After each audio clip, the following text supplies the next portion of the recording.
Querido, eu queria que você preparasse o seu coração para ouvir a voz de Deus. Você crê que Deus tem algo para falar para você? Existem duas pessoas que podem atrapalhar o agir de Deus. Deus quer falar, Ele já tem uma mensagem. Uma pessoa é o pregador, que pode atrapalhar a transmissão da palavra, mas eu me preparei, eu orei, pedi para Deus agir. E a outra pessoa é você.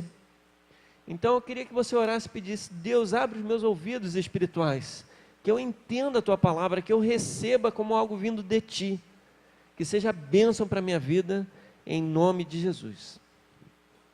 Antes de eu começar, eu queria falar uma coisa muito interessante. Normalmente em janeiro é a data que as igrejas elas simplesmente encolhem. O pastor entrou de férias, o pastor principal entrou de férias, e de repente a igreja murcha. E eu quero dar glória a Deus, porque essa igreja ainda está aqui presente, grande, bonita. Eu quero agradecer a você, uma salva de palmas para você mesmo, que decidiu adorar a Deus, buscar a Deus. Isso é importante. Deus vai falar ao seu ouvido. Nós vamos ter agora uma série de mensagens em janeiro. Nós vamos ter a série chamada Caminho para a Recuperação. Essa é uma jornada fantástica, em que você vai segurar na mão de Jesus e caminhar com Ele rumo à recuperação e à serenidade. O Celebrando a Recuperação é um programa bíblico e trabalha em parceria com igrejas, e a gente leva as pessoas a entenderem sobre 8 hábitos que ajudam, 8 princípios que nos ajudam a viver a recuperação baseado nas bem-aventuranças. Quem aqui já fez algum acompanhamento com a ANA, você vai ver lá que são 12 passos para a restauração, 12 passos para a recuperação. Inclusive, as pessoas que fundaram e formaram a ANA são cristãos.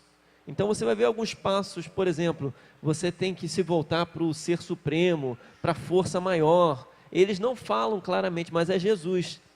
Eles estão falando de Jesus. E aqui a gente vai estar falando sobre isso. O propósito desse programa, que a gente vai estar falando nessas 4 semanas, é permitir que nós nos libertemos das nossas feridas, dependências e maus hábitos. Eu quero dar alguns exemplos do que pode ser cuidado no Celebrando a Recuperação.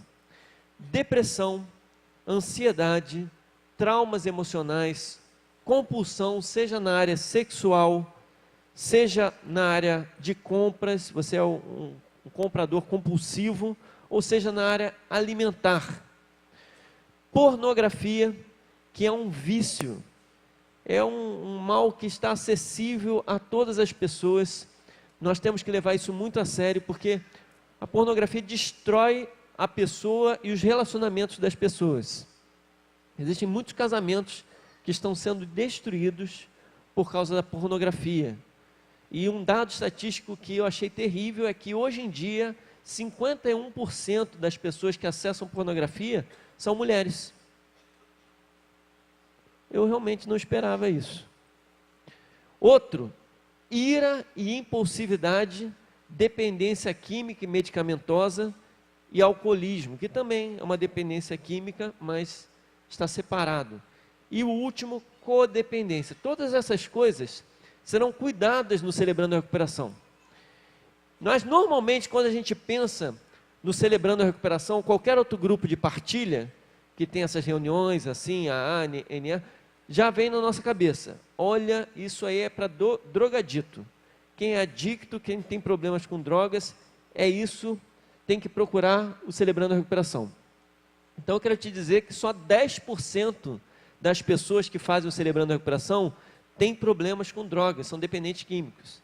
Na verdade, a gama que mais cuida no Celebrando a Recuperação são dores e traumas emocionais, e drogas e álcool também tem. E 42% das pessoas que fazem o Celebrando a Recuperação, depois se tornam líderes. Olha que bênção. Aquele seu amigo, seu vizinho, seu parente, até você mesmo, que você achou que você era o problema, você vai conseguir não só cuidar de você mesmo, mas cuidar de outras pessoas. Olha que bênção. O Rick Warren, ele diz no livro do Celebrando a Recuperação o seguinte: pessoas dentro das igrejas ainda estão lidando com mágoas de 30 ou 40 anos atrás. As feridas que não são tratadas espalham infecção no corpo inteiro. No Celebrando a Recuperação, tratamos nossas feridas, falando da natureza de Deus, do poder salvador de Jesus Cristo e do ministério do Espírito Santo. Para vocês entenderem um pouco mais, eu queria convidar o Moisés. Ele vai estar compartilhando da história dele e da vitória dele no Celebrando a Recuperação. 5 minutos, Moisés. Uma salva de palmas para Moisés. Boa noite, Igreja Batista Atitude. Vou me apresentar a vocês, como a gente faz no Celebrando. Oi, meu nome é Moisés, um filho amado de Deus em recuperação de traumas emocionais e depressão, em vitória em codependência emocional. Eu queria primeiro ler uma palavra para vocês de Tiago.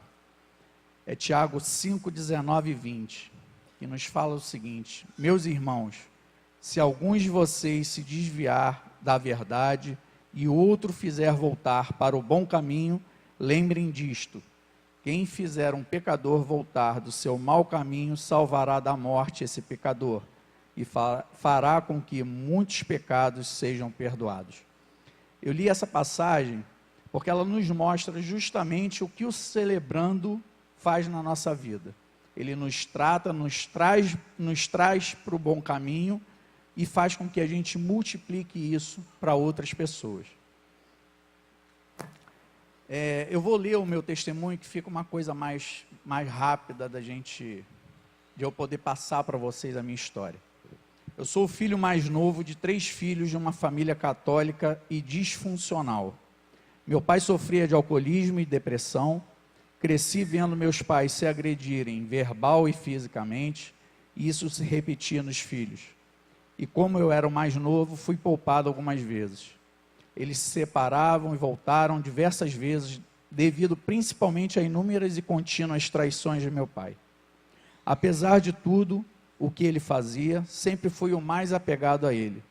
E como eu era fisicamente muito parecido com meu pai, apesar de todo o amor que minha mãe tinha e tem por seus filhos, sempre sofri ao longo da minha infância e adolescência por parte dela, acusações e comparações com meu pai.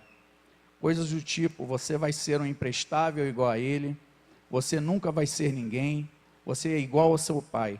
E outras coisas que não importam mais agora, pois eu já a perdoei disso. Minha mãe se converteu ao Evangelho, eu devia ter uns 10 ou 12 anos, mais ou menos, em uma igreja pentecostal, que eu chamo de radical. Logo após eles se separaram definitivamente, e nesse momento tive minha primeira perda. Meu pai foi embora de casa, e isso aliviou muitas coisas dentro da família, e minha mãe se tornou uma pessoa tão distante quanto ele. Ela passou a ser um exemplo para mim de como detestar um evangélico. Eu não queria conhecer aquele Deus que tornava as pessoas tão duras e implacáveis. Minha segunda perda foi quando meu irmão foi embora para São Paulo. Ele foi trabalhar lá. E perdi meu parceiro de quarto e um exemplo de amigo. Minha terceira perda foi quando minha irmã, que então era meu porto seguro, foi quem restou perto de mim e era muito minha amiga, não suportou mais o relacionamento dela com a minha mãe. Pediu demissão da Petrobras, ela era desenhista projetista da Petrobras, pediu demissão e foi embora para a Austrália. Como ela mesma dizia, lá minha mãe não ia atrás dela, e não foi mesmo. Me vi sozinho e comecei a alimentar a minha codependência emocional.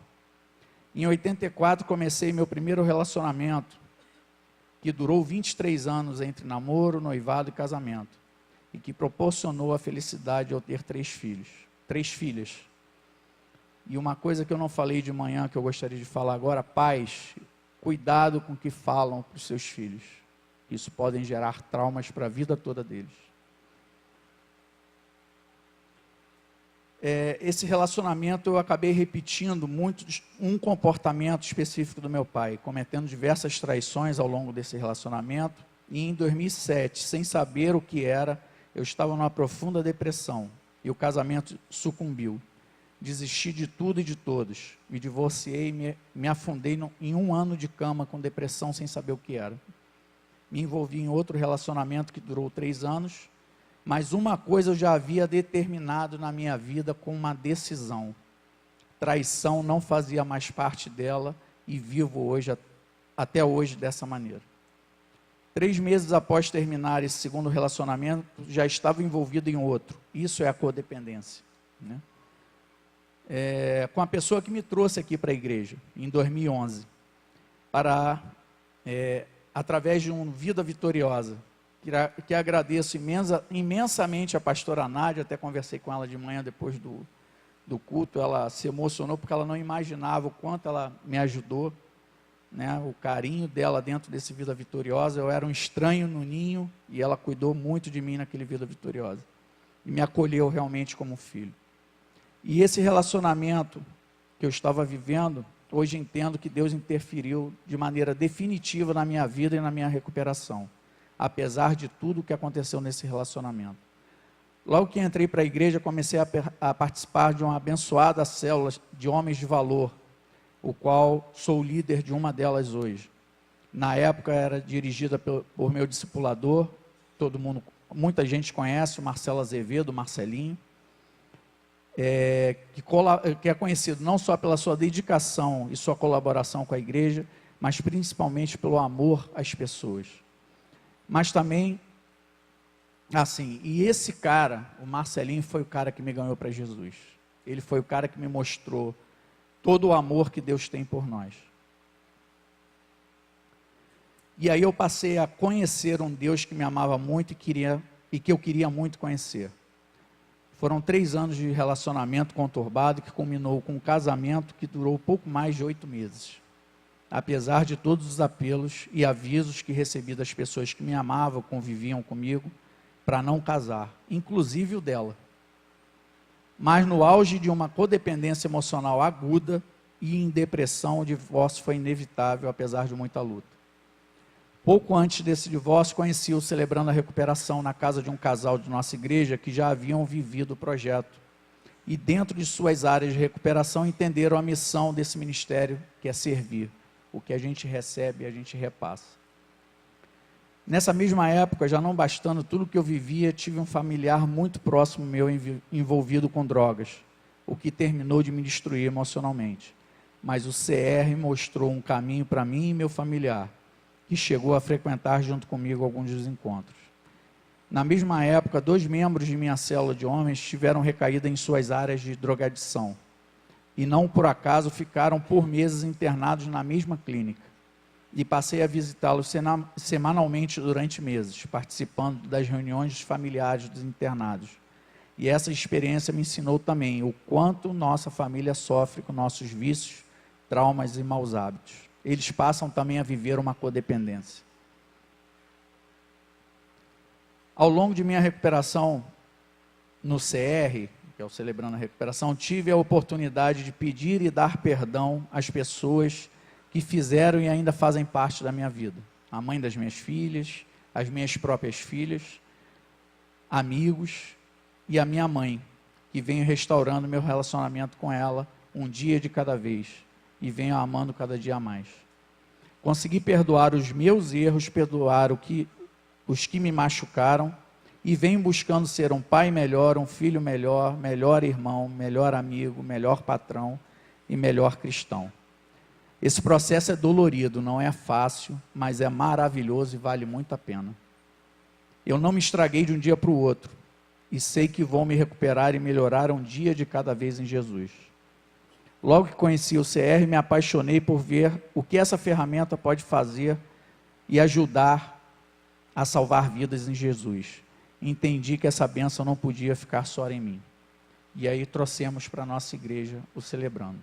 Busquei capacitação, procurei outras igrejas que tinham Celebrando, apresentei para o pastor Josué e pastor Leandro o projeto, que eles acolheram com muito amor, porque eles já conheciam o Celebrando. O pastor Cláudio, queria agradecer ele também, que está no dia a dia conosco. E me fez entender e vencer minha codependência emocional. E hoje vivo um relacionamento sadio, com certeza escolhido e abençoado por Deus, com a minha noiva Naide, que em breve estaremos nos casando. Hoje, com a ajuda do CR de Jesus, vivo uma vitória na codependência emocional, mas entendo que os traumas emocionais que vivi em minha vida e me tornaram um homem disfuncional e depressivo precisam ser tratados. Por isso, hoje decido estar em recuperação de meus traumas emocionais e da depressão. Mas, acima de tudo, entendi que preciso dividir o que recebi desse ministério. Obrigado por me ouvirem. Tem uma coisa que eu não falei de manhã também, que eu gostaria de frisar, que há poucos dias eu ouvi do próprio pastor Leandro. O pastor Leandro me conhece desde que eu cheguei na igreja. E ele, me vendo falar, justamente foi no dia 20 de dezembro que a gente fez aqui o nosso encerramento do ciclo de 2015, ele falou para mim assim: Moisés, como você cresceu. Então isso me mostrou como uma pessoa que acompanhou toda a minha história aqui dentro da igreja, em todas essas fases, ele pôde reconhecer o que o Celebrando e Jesus estão fazendo na minha vida. Obrigado por me ouvir.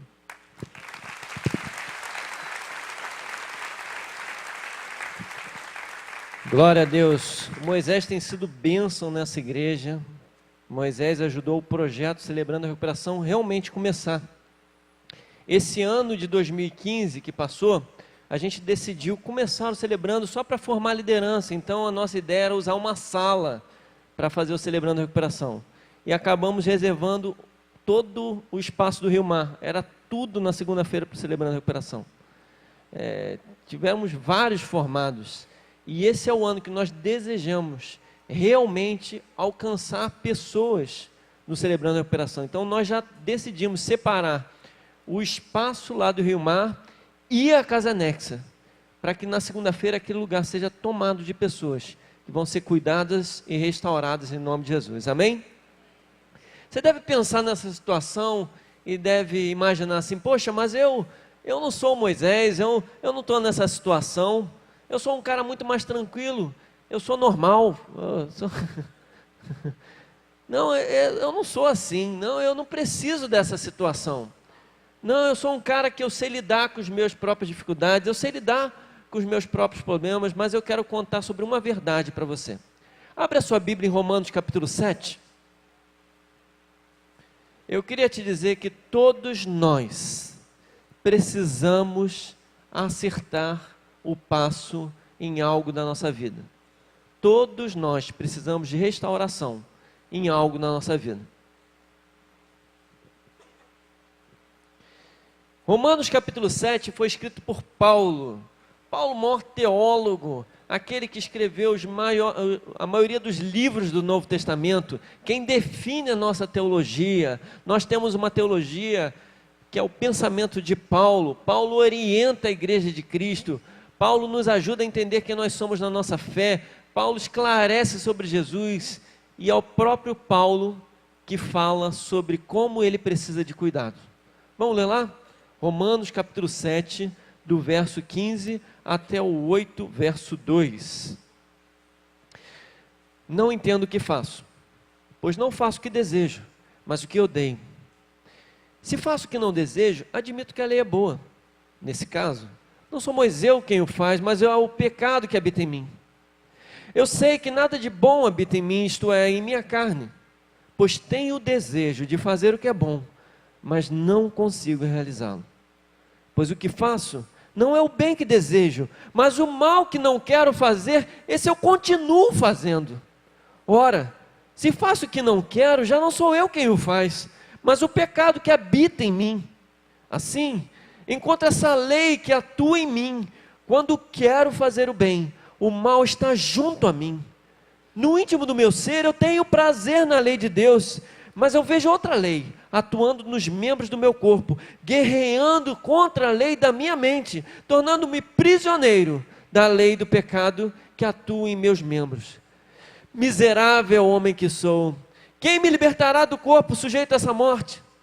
Graças a Deus, por Jesus Cristo, nosso Senhor, de modo que, com a mente, eu próprio sou escravo da lei de Deus, mas com a carne da lei do pecado. Capítulo 8. Portanto, agora já não há condenação para os que estão em Cristo Jesus, porque por meio de Cristo Jesus, a lei do Espírito da vida me libertou da lei do pecado e da morte. Amém e amém. Glória a Deus. Esse texto me deixa depressivo. Eu olho para esse texto e falo assim, meu Deus, se Paulo não conseguir vencer, quem sou eu? Fala a verdade. Eu leio esse texto, me dá uma dor no coração.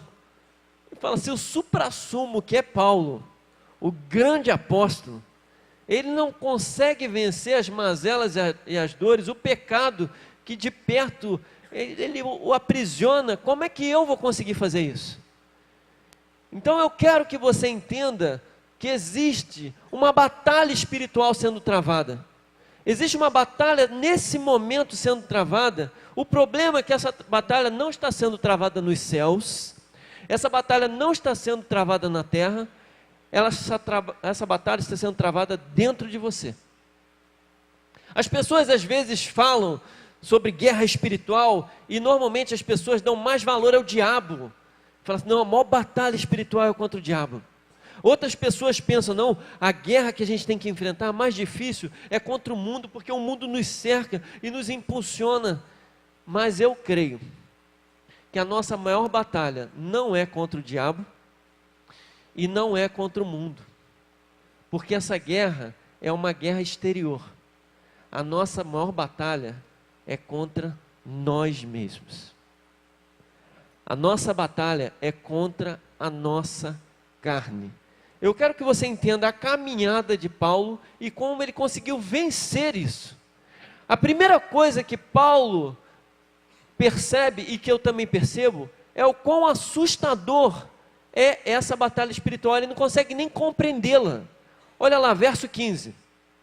Ele diz assim: não entendo o que eu faço, pois não faço o que desejo, mas o que eu odeio. Paulo olha para a situação e diz assim, meu Deus, o que está acontecendo? Não é isso que eu quero. Ele não entende a situação, ele fala, meu Deus, o mundo devia ser outro, a história devia ser outra. Segunda coisa que Paulo percebe, que o inimigo está entranhado dentro de você. Olha no verso 17 e no verso 20, ele vai falar as mesmas coisas. Neste caso, não sou mais eu quem o faz, mas o pecado que habita em... Verso 20, ora, se faço o que não quero, já não sou eu quem o faz, mas o pecado que habita em... Meu Deus, Paulo entende claramente, existe algo aprisionado, que está na minha carne, no meu corpo, me prende e me impede de viver a vontade de Deus. Como é que a gente enfrenta esse inimigo?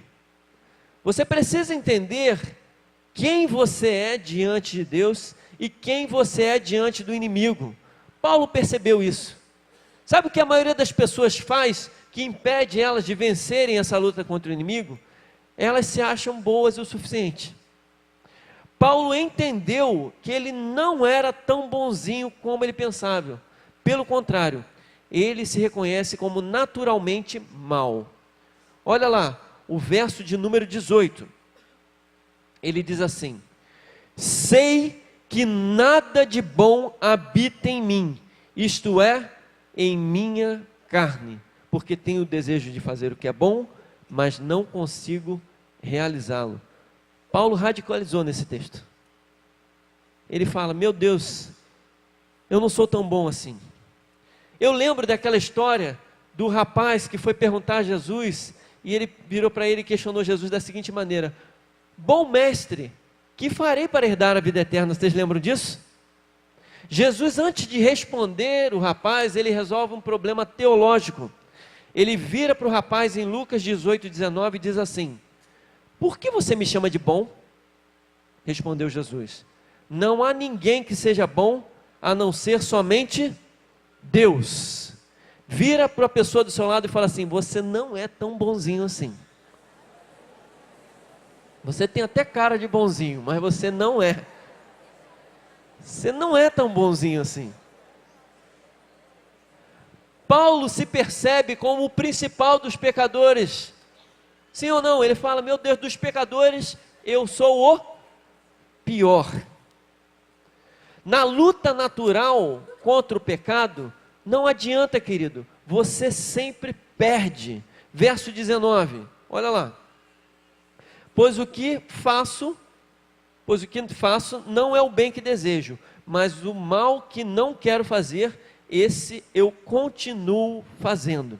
Sabe o que as pessoas pensam? Que nessa batalha espiritual é o seguinte: existe o pecado que está lutando contra você, e o seu objetivo é chegar e lutar contra o pecado, e se aproximar do pecado. Mas eu quero dizer para você, sempre que você fizer isso, você vai perder. Não tem jeito de você vencer a luta espiritual com as suas próprias forças. Você é humanamente incapaz de vencer essa batalha. Mais uma coisa que eu quero falar para você: você sinceramente ama a Deus, mas essa batalha da mente te aprisiona. Você já sentiu alguma vez que você chorava, orava e falava: Deus, eu quero te pedir perdão, não é isso que eu quero fazer, o que eu quero fazer é outra coisa, e você se sente perdoado, e você mal sai dali, você faz o quê? Faz a mesma coisa. Mas você foi sincero, não foi? Você pediu perdão, não foi? Mas você está aprisionado. Olha os versos 22 e 23, olha o desespero de Paulo. Ele diz assim: no íntimo do meu ser tenho prazer na lei de Deus, mas vejo outra lei atuando nos membros do meu corpo, guerreando contra a lei da minha mente, tornando-me prisioneiro da lei do pecado que atua em meus membros. Sabe, um dos maiores pregadores que eu conheço, um homem que revolucionou a minha vida, um homem que me ajuda na minha fé, um homem que me ensina a caminhar até na visão do MDA, se chama Abe Huber. É o pastor que iniciou a visão MDA. E uma vez o Abe Huber, numa pregação, ele teve muita coragem, e ele orou e disse para o auditório, ele falou assim: olha, uma guerra espiritual que eu tinha dentro de mim era contra a pornografia. Irmãos, eu sinceramente queria vencer, eu chorava, eu não queria aquilo ali, eu falava para Deus, não era o que eu queria, mas continuamente aquilo o vencia. O pastor Abe compartilhou e ele disse: uma das coisas que me ajudou a vencer foi o discipulado. Quando eu compartilhei com alguém as minhas mazelas, essa pessoa pôde me ajudar a tratar e a curar.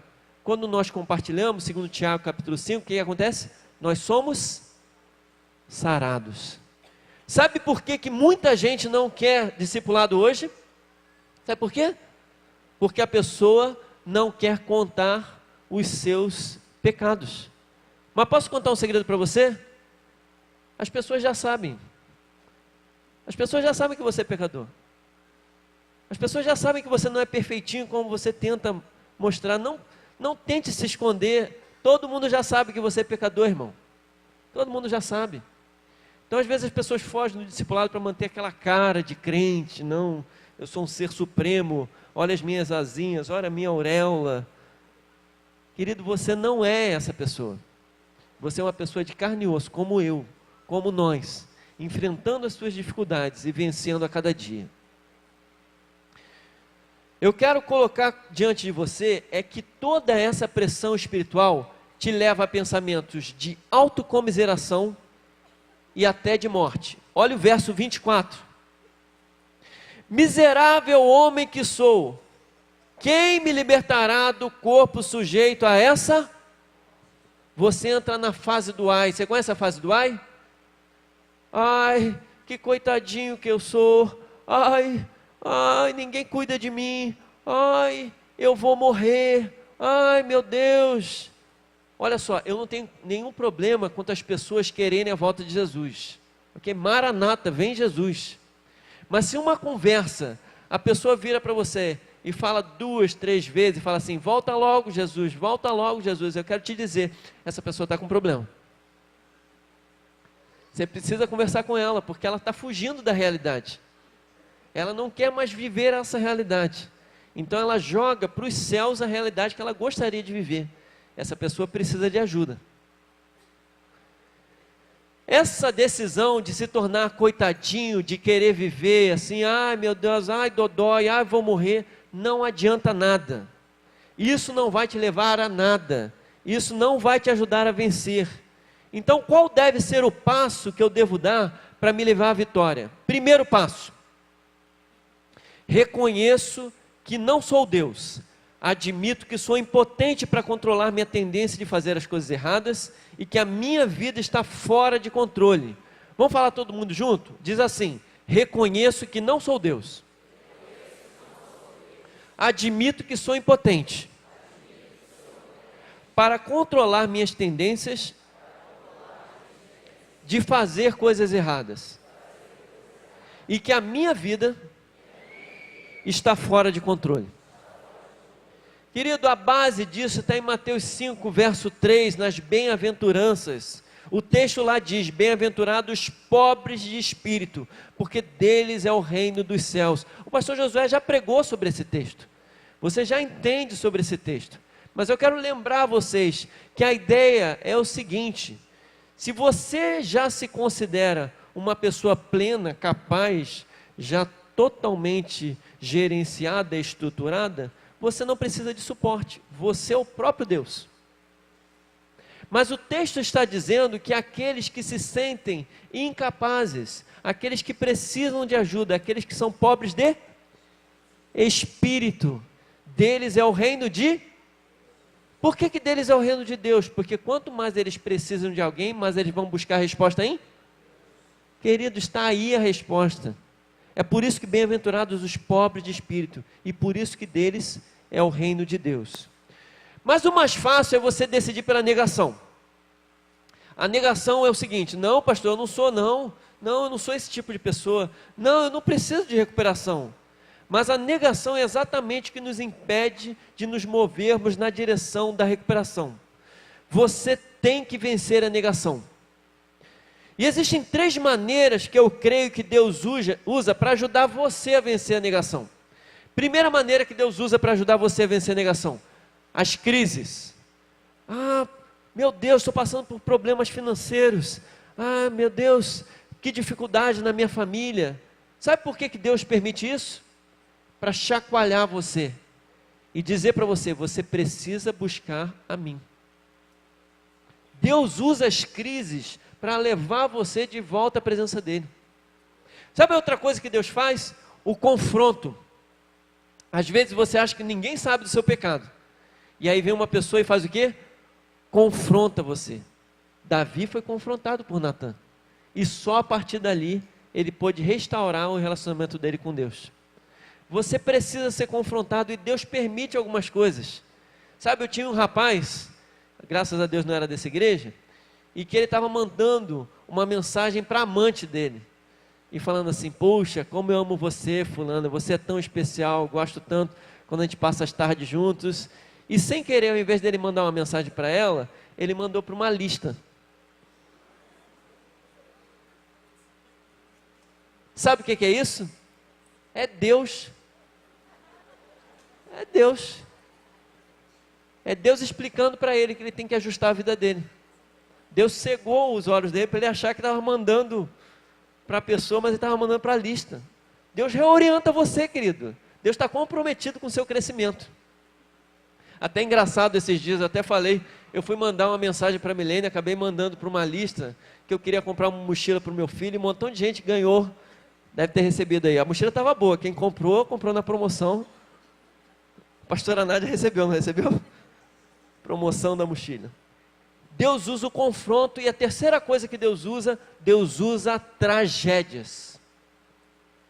Deus às vezes permite que o mal, a dor, a tristeza acometa a sua vida, a sua família. Deus permite, querido. Deus permite que suas estruturas sejam completamente abaladas, para que você volte os seus olhos para Ele. Fala: meu Deus, que dor é essa? Que dor é essa? Deus chacoalhando você e dizendo para você: volta para o caminho. Então, a primeira coisa que você precisa fazer é decidir, dizer para si mesmo: eu preciso de recuperação. Fala você. Eu. Vira para a pessoa do seu lado e fala: você precisa de recuperação. Você fala: pastor, esse aqui do meu lado tem cara de maluquinho mesmo, precisa mesmo. Esse aqui precisa. Querido, todos nós precisamos de recuperação. Não é você que precisa de recuperação, todo mundo precisa de recuperação. Todo mundo. Eu quero contar um segredo que eu aprendi na minha história, que é o seguinte: de perto, ninguém é normal, querido. Se você andar um pouco mais com as pessoas, você vai perceber que de perto, ninguém é normal. Você sabe que tem algumas situações que às vezes tenho medo de me aproximar das pessoas.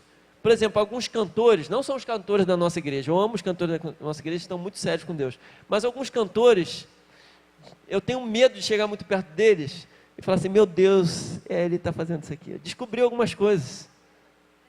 Você não tem esse medo não? Às vezes eu tenho. Mas aqui são homens e mulheres de Deus, você pode confiar, esses homens estão se dedicando ao Senhor, eles buscam a face do Senhor, eles oram, eles vivem na dependência do Senhor Jesus.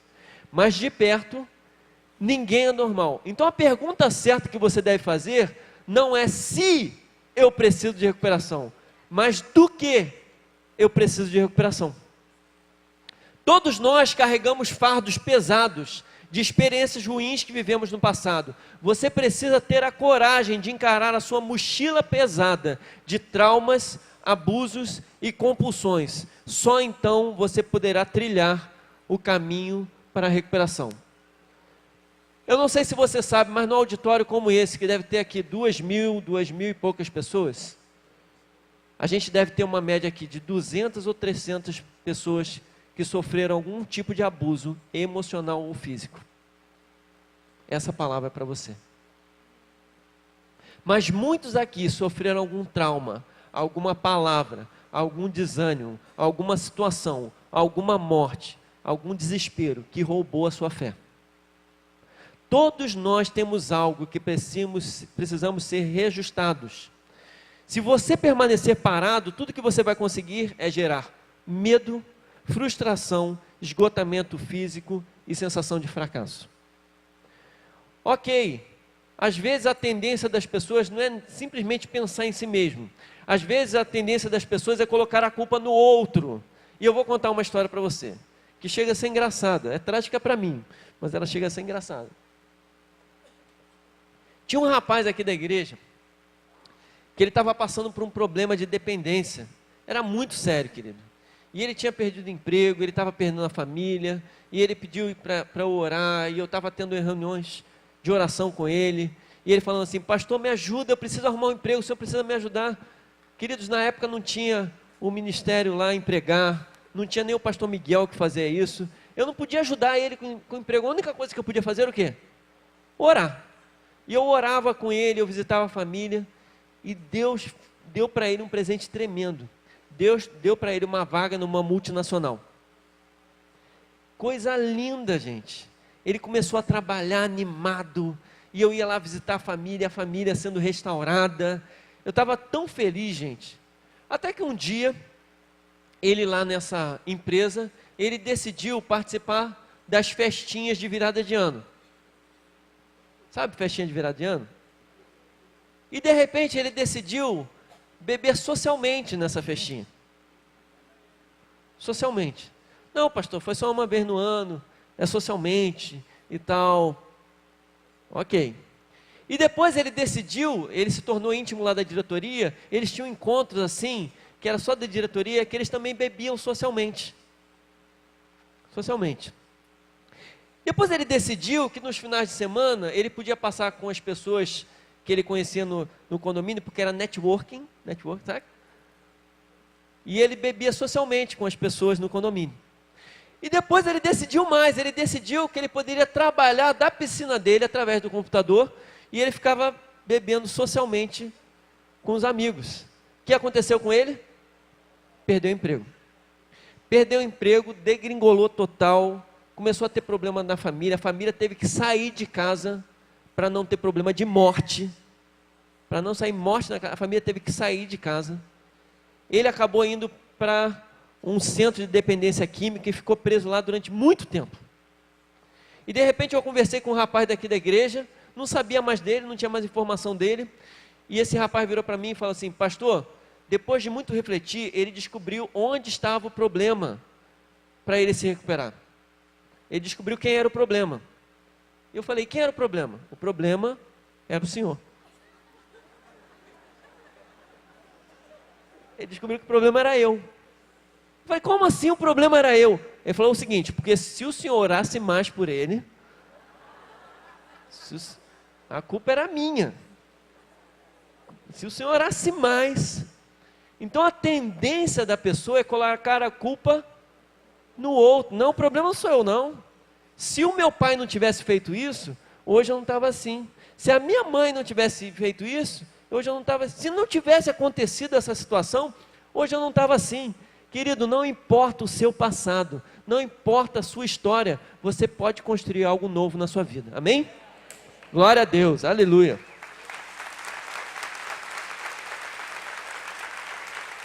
Aleluia. Qual é o caminho para a cura? Primeira coisa, admitir a sua incapacidade. Incapacidade de quê? Incapacidade de mudar o seu passado, incapacidade de controlar a vida dos outros. Sabe por quê? Às vezes, esse dodóizinho, essa pessoa que está passando por esses problemas, acha que o mundo deve a ele. Não, porque eu tive trauma, o mundo me deve. Não, você tem que cuidar de mim. Se você não cuidar de mim, mimimi, momomó. Eu recebi no WhatsApp, né? Menos mimimi, com notinha, né? Nesse ano. A pessoa vive e acha que as outras pessoas têm que viver em função dela. E a terceira incapacidade é de lidar com os seus maus hábitos. Normalmente a gente fala sobre droga, sobre dependência química, mas eu quero contar para você que muitas coisas são maus hábitos. Por exemplo, mentir é um mau hábito pesado, querido. Eu quero confessar uma coisa para você. Na minha adolescência, eu era o cara que queria ser legal com todo mundo. Então, querendo ser legal com todo mundo, às vezes, para organizar as histórias, eu mentia para uma pessoa, e depois acabava ficando mal com outra pessoa. Então, o que eu fazia? Eu mentia para outra pessoa, e às vezes eu encontrava com a outra, então eu tinha que mentir. Aí, meu irmão, uma hora esse negócio faz um cerco, que você não sabe mais para quem você mentiu o quê. Você tem que perguntar para a pessoa, o que mesmo que eu falei para você, para poder continuar a partir daquela mentira. Muito bravo. Uma hora, meu irmão, a casa cai. Não dá para mentir para todo mundo o tempo todo. Uma hora a casa cai. Eu passei por muitos maus lençóis por causa disso. E eu tomei uma decisão na minha vida. Não minto mais. Você sabe, o João Vitor, meu filho, ele tinha 5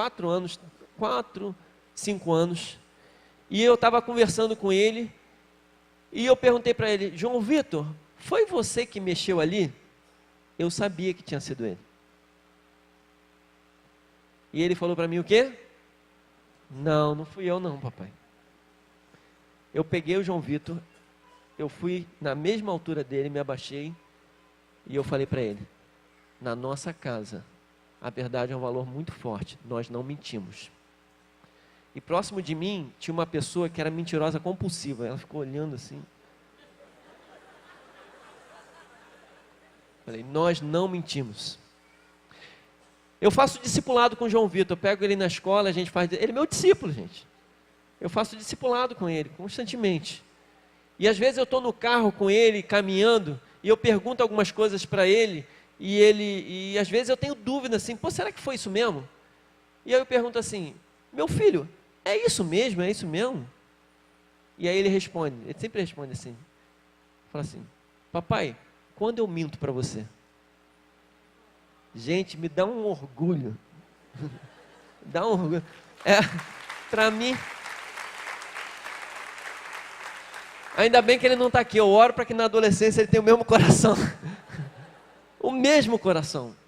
Porque a verdade é um valor. Então tem pequenos maus hábitos que a gente não consegue lidar. E a gente tem que reconhecer a nossa incapacidade. Não é você quem vence os maus hábitos.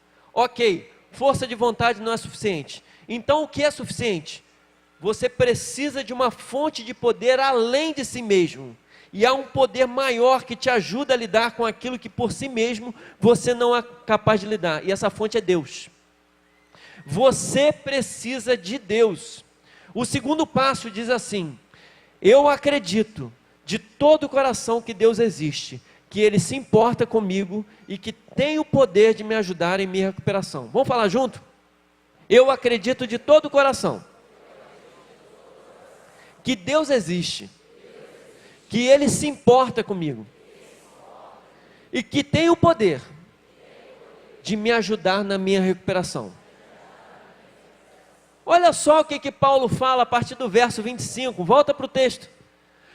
Graças a Deus por Jesus Cristo nosso Senhor, de modo que com a mente, eu próprio sou escravo da lei de Deus, mas com a carne da lei do pecado. Mas olha o que ele diz no capítulo 8, portanto agora já não há condenação para os que estão em Cristo Jesus, porque por meio de Cristo Jesus, a lei do Espírito de vida me libertou da lei do pecado e da morte. Querido, na luta contra o pecado, a ideia não é que o pecado vem lutando contra você e você tenta lutar contra o pecado. Se você fizer isso, você perde.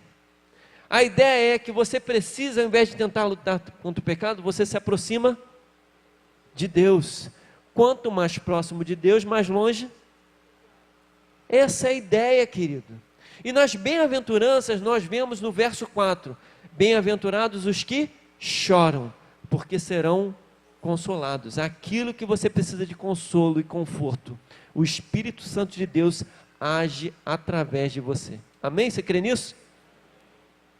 Quem cura é o Senhor Jesus. Ele sabe a sua situação, vê a sua luta e Ele pode te dar a vitória.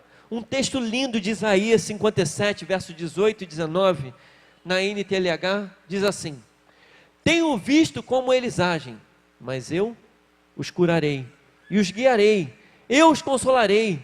Nos lábios dos que choram colocarei palavras de louvor, a todos ofereço a paz, paz aos que estão perto, paz aos que estão longe, eu os curarei. Que palavra linda. A solução, querido, é rendição. É algo que não se pode achar quando somos autossuficientes. Se você decidir, eu não consigo, mas se eu entregar nas mãos de Deus, Deus consegue, a vitória está sendo gerada na sua vida. Passo 3, decido entregar minha vida e minha vontade aos cuidados de Deus. Fala comigo, decido entregar minha vida e a minha vontade aos cuidados de Deus. Romanos 12, 1 diz assim: portanto, irmãos, rogo-lhes pelas misericórdias de Deus, que se ofereçam em sacrifício vivo, santo e agradável a Deus. Este é o culto racional de vocês. Você precisa se oferecer a Deus, e Ele trará para você a vitória que você precisa. Então creia e receba o poder de Deus sobre a sua vida. Mais um texto, Isaías 43, 2 e 3, na Bíblia Viva, diz assim: quando vocês passarem pelas águas profundas, grandes dificuldades, eu estarei ao seu lado. Quando tiverem de atravessar grandes rios, que são problemas difíceis, não se afogarão. Quando tiverem de passar pelo fogo, os sofrimentos e perseguições não se queimarão. As chamas não farão mal a vocês, porque eu sou o Senhor, seu Deus. Eu queria que você fechasse os olhos nesse momento e você pensasse comigo. Onde você se sente machucado hoje?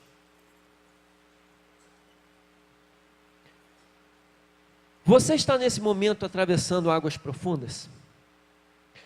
Você sente como se estivesse afundando pela última vez? Você está atravessando um incêndio e o calor está ameaçando sua vida? Você está pensando que vai ser queimado e que o fogo vai te alcançar? Você sente como se estivesse preso em um buraco e diz: eu simplesmente não tenho poder para mudar, eu me sinto incapaz. Ah, querido, há um poder supremo no qual você pode se conectar, e o seu nome é Jesus Cristo. É o nome que está acima de todo nome. Então eu convido você a abrir o seu coração e entregar a sua vida completamente nas mãos deles hoje. Dê agora mesmo o segundo passo. Jesus quer que você se aliance a Ele, porque Ele quer resolver os seus problemas, suas mazelas, seus traumas. Creia nisso, creia no Senhor Jesus. Sabe o que Ele diz para você? Ele diz assim: bendito seja o Senhor Deus, nosso Salvador, que cada dia suporta as minhas cargas. Deus suporta as minhas cargas. Mas o Senhor protege aqueles que o temem e os firma a esperança no seu amor. Deus nos protege. Deus diz: minha graça é suficiente, pois o meu poder se aperfeiçoa na sua fraqueza. Quantas vezes Deus se apresenta em Salmos e Ele diz que é o nosso rochedo, nossa rocha fiel, a nossa fortaleza, que é o nosso socorro bem presente na angústia. Quantas vezes Deus diz para você que Ele é o seu protetor? Quantas vezes Ele diz que Ele sustenta com a sua mão, a sua destra está sobre a sua cabeça? Você não quer nesse momento fazer uma decisão que pode mudar a sua história? Você não quer decidir que a sua vida baseada nessas histórias que o prendem não deve mais fazer parte da sua história? Você não quer entregar a sua vida completamente a Jesus? Você pode fazer isso hoje. Diga para Ele assim: Senhor Jesus, eu preciso tanto do Senhor. Eu sei que o Senhor está disponível para me curar e me abençoar. Eu reconheço que eu sou pecador, não há nada de bom em mim. Eu reconheço que eu preciso de um poder maior, que é o Senhor Jesus. E eu abro o meu coração, eu abro a minha vida, eu abro a minha história. Eu decido entregar-me completamente ao Senhor. Recebe a minha vida, ó Pai. Eu te entrego tudo que tenho, tudo que sou, em nome de Jesus. Amém. A igreja, eu queria que a igreja continuasse com a cabeça baixa, com os olhos fechados. Querido, se hoje é a primeira vez que você entende e você toma essa decisão de entregar a vida completamente a Jesus, eu queria que você desse um passo de fé. Eu queria que você dissesse isso para Ele de uma forma visível. Eu queria que você levantasse a sua mão e abaixasse em seguida, e eu vou abençoar você, eu vou orar por você. Tem alguém aqui que fez a sua oração, recebendo a Cristo como Senhor e Salvador? Levanta a sua mão. Deus te abençoe, Deus te abençoe. Mais alguém? Deus te abençoe, Deus te abençoe, Deus te abençoe, Deus te abençoe. Mais alguém que tomou essa decisão por Cristo agora? Deus te abençoe, eu já vi. Deus te abençoe, já vi lá. Deus te abençoe, meu querido. Mais alguém? Deus te abençoe, Deus te abençoe, querido, em nome de Jesus. Mais alguém decidindo entregar a vida completamente a Jesus? Deus te abençoe, querido, Deus te abençoe. Existem coisas, Deus te abençoe, querido, eu vi sua mão. Existem coisas que nós não podemos vencer sozinhos, querido. Existem coisas que nós dependemos daquele que é maior do que nós, daquele que transforma. Deus te abençoe, querido, já vi sua mão, pode abaixar. Mais alguém? Hoje é o dia de dizer para Ele que você assume uma aliança com Ele. Não desista, não deixe passar, não deixe para amanhã. Isso pode ser roubado do seu coração. Hoje é o dia de entregar sua vida a Jesus. Mais alguém? Deus te abençoe, querido. Mais alguém? Deus te abençoe, querida. Mais alguém? Mais alguém? Deus te abençoe, Deus te abençoe. Eu vi a mão lá atrás. Mais alguém, querido? Não deixa passar, é hoje. É hoje, a palavra de Deus te abençoe, querido. Não deixa passar de hoje. Hoje é o dia de assumir um compromisso com o Senhor. Eu queria convidar a equipe de louvor, ela vai estar cantando uma música agora, e essa música fala sobre rendição. Faça dessa música a oração que você quer fazer diante de Deus, se renda aos pés de Deus, e todas as pessoas que pela fé levantaram a mão, eu queria que vocês viessem aqui na frente, que eu quero abençoar a vida de vocês, eu quero orar sobre vocês. Aqui a gente vai ter um momento de fé. Todos aqueles que levantaram a mão, eu queria que vocês viessem aqui na frente, que eu quero abençoar a vida de vocês. Vem para cá, nós vamos orar e abençoar a vida de vocês. Essa é uma decisão de fé, essa é uma decisão transformadora. Venha, vale a pena. Uma história está sendo escrita nesse lugar. Esse é o momento de você vir aqui, querido.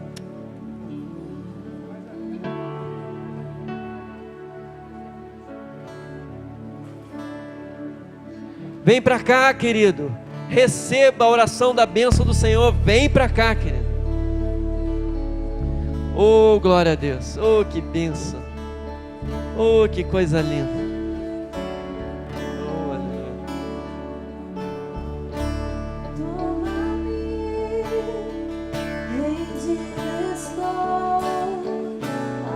Vamos ficar de pé? Faça essa oração.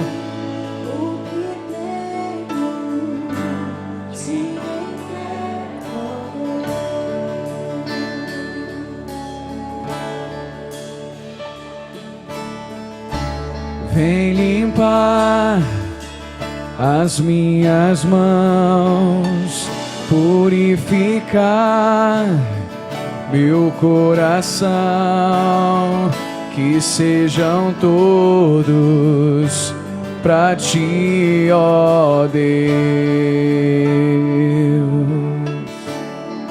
Oh, eis-me aqui, rendido estou. Oh, eu sou teu e tu és meu, Jesus.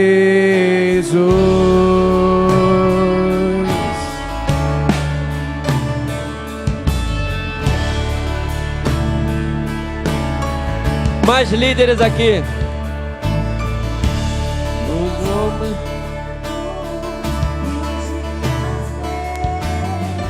Meu respirar e o meu viver, que sejam todos pra ti, ó Deus.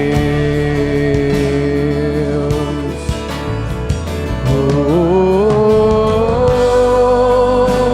eis-me aqui, rendido estou.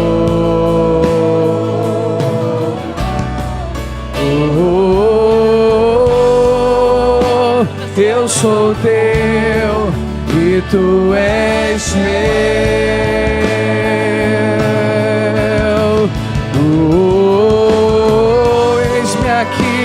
Eis-me aqui, rendido estou, Senhor.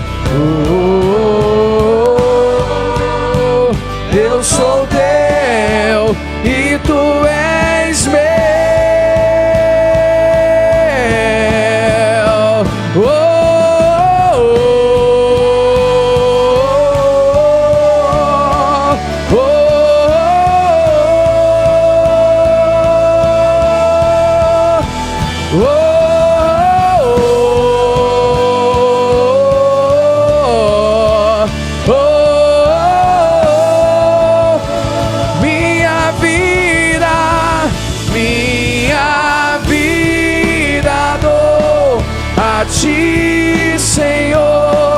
Rendido a ti estou, e para sempre. Oh, faz em mim o teu querer. Minha vida dou a ti, Senhor. Rendido a ti estou, e pra sempre cantarei. Faz em mim o teu querer.